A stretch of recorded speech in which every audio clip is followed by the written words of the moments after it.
GE is an attempt to prepare students for the complexities of real life and the workplace. So Edmund Coe talks about engineering students and wicked problems, problems where the parameters, the boundaries change constantly.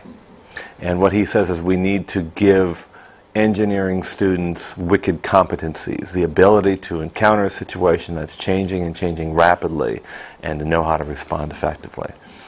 And what's true for engineers is true for anybody in IT, anybody in the ministry, anybody in teaching, anybody in architecture, anybody in business. I mean, the world is changing rapidly. It's changing. Knowledge is growing exponentially.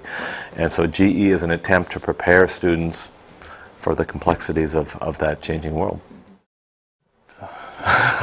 You try.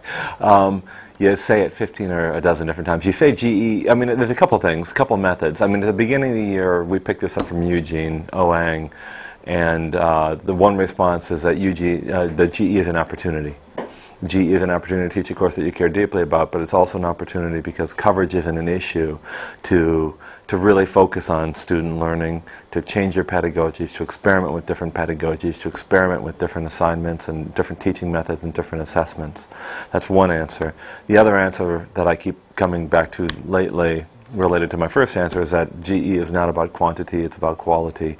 So we have to stop thinking about GE as a matter of teaching students this fact and this fact and this fact and this fact. And once the students have the key 100 facts, they'll be fine, because that isn't true. The key 100 facts are going to be different for every student, every profession, every country, every city, you know, and every year.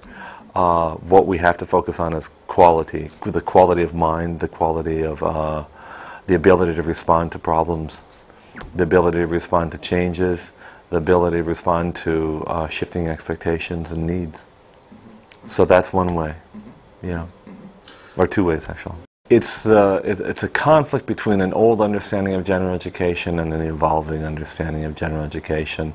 The old understanding, you know, I suppose you can trace it back 200 years to the Enlightenment, and then 100 years to, or 150 years to sort of industrial England and the rising middle class and the aristocracy, and this idea that to be a man of culture, and man being operative term, of culture, you needed to know something about X and Y and Z. And once you had those things, then you could correspond and discuss and be fluent in at any cocktail party or ballroom conversation.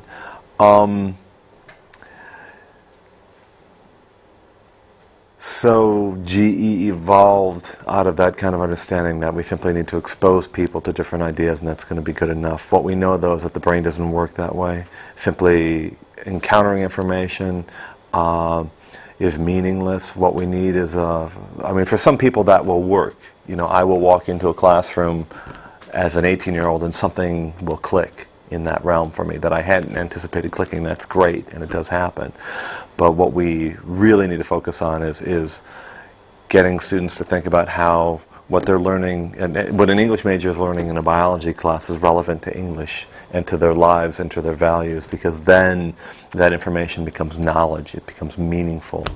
And they will remember it, they can do something with it, they will recall it. So the goal is still breadth, but also application of breadth. What do you do with it?